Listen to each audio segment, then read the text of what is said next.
Sabay-sabay natin alamin ang mga kaganapan na nangyayari sa ating bansa.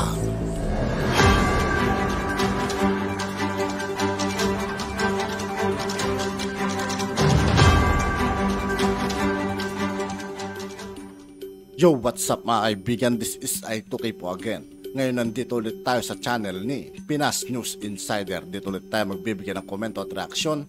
Pero bago ang lahat ng yan mga kaibigan, sa lahat ng hindi pa nakasubscribe kay Pinas News Insider, mag-subscribe na po tayo at huwag nyo rin pong kalimutan mag-subscribe dito sa aking channel. Simulan na natin mga kaibigan, let's go!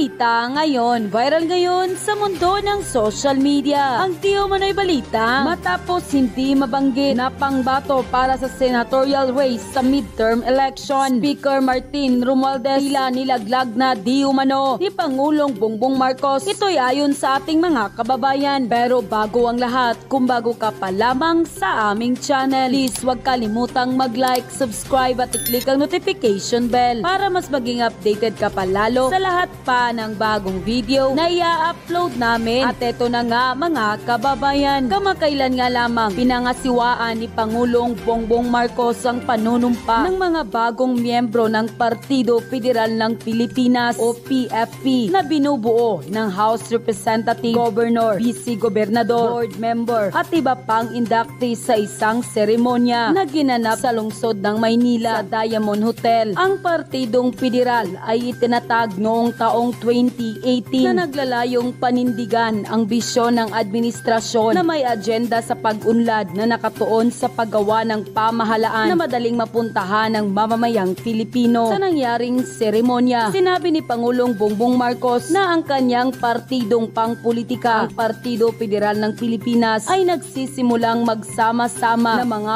puwersa bilang paghahanda para sa 2025 midterm election. Sa nasabing oath-taking, sinabi rin ng Pangulo na nakikipagpulong na siya sa iba pang pangunahing pangbansang partido upang bumuo ng mga alyansa para sa halalan 2025. Ayon nga sa Pangulo, sa aking kapasidad bilang pinuno ng partido, nakipag-usap ako sa lahat ng iba't ibang partido at sinabing, ano bang plano? What is our plan? What can we do? Nagtutulungan ba tayo? Hindi ba tayo? Ikaw ba ay nasa oposisyon o kasama ka sa karamihan? Binigyang diin din ng Pangulo na nais niyang maghanda ang PFP sa ngayon upang payagan silang maayos na magplano ng kanilang mga hakbang mula sa paghain ng kandidatura sa Oktubre hanggang sa opisyal na panahon ng halalan sa susunod na taon. At sa kaganapang iyon, nanumpa ang humigit kumulang 33 politiko, kabilang ang 11 gobernador at 14 na vice-gobernador ang nanumpa sa harap ni Pangulong Bongbong Marcos bilang mga bagong miyembro ng Partidong Federal. Tila nag-endorso na rin si Pangulong Bongbong Marcos ng kanyang mga pangbato para sa senatorial race para sa midterm election. Ngunit napansin ng marami sa ating mga kababayan ang tila hindi pagbanggit ng Pangulo sa pangalan ni Speaker Martin Romualdez na labis na mga kinalungkot ng mga taga-suporta nito. Dahil alam naman natin nang magsimula ang partidong binuo ni Pangulong Bongbong Marcos, kasali ang iba't ibang partido, Lakas, CMD, Hukbong ng Pagbabago, HMP at Partidong Masa ng mga Pilipino at mga panauhing mga kandidato mula pa sa ibang partido ang nagsanib puwersa para maging unit team. At nang tanungin si Tamayo, ang Pangulo ng PFP, kung nakikipag-usap ang PFP sa Hukbong ng Pagbabago o HNP, ang partido na pinamumunuan ni Vice President Sara Duterte, sabi nito, sa ngayon hindi, dahil ang alyansa ng PFP at HNP ay para sa 2022 national election. Samantala, hindi naman mapigilan ng marami sa ating mga kababayan na magbigay ng kanilang hinaing at komento sa mundo ng social media. At ayon pa sa kanila, naku ay smells fishy. Baka iniwan na ni PBBM si Tamba kasi naman mahilig pumapel katulad ni FL. Hindi naman nakakabuti sa imahe ni PBBM. Mabuti nga na hindi sinama si Tamba para sa ibang partido na lang siya para hindi nadadamay si PBBM sa kanilang mga kalukuhan. Kawawa kasi ang Pangulo,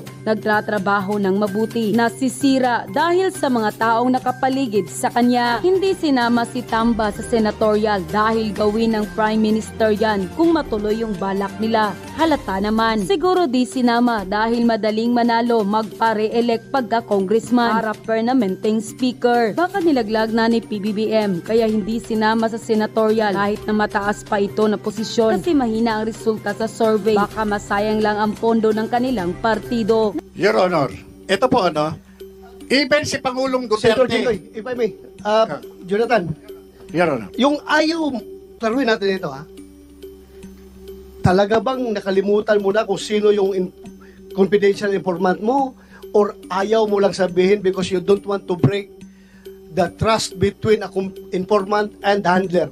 Alam natin, as operatives, meron tayo diyang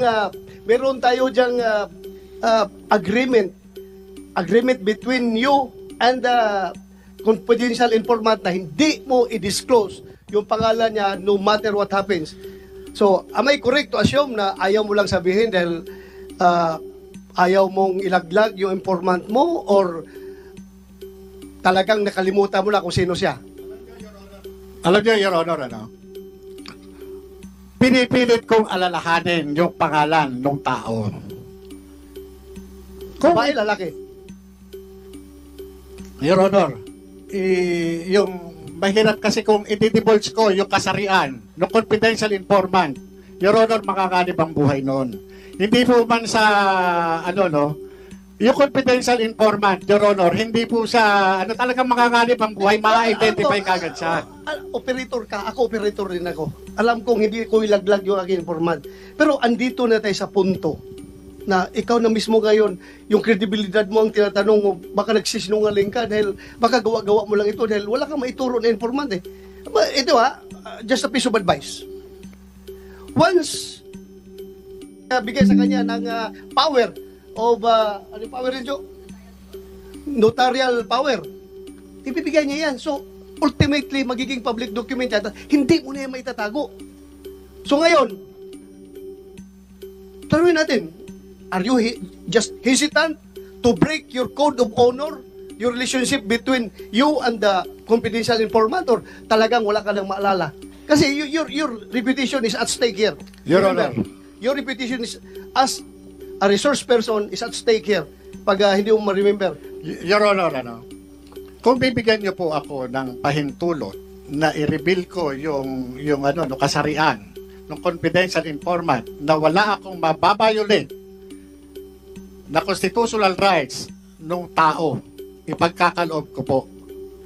Pero sabi ko nga po sa inyo, yung pangalan niya, hindi ko matandaan.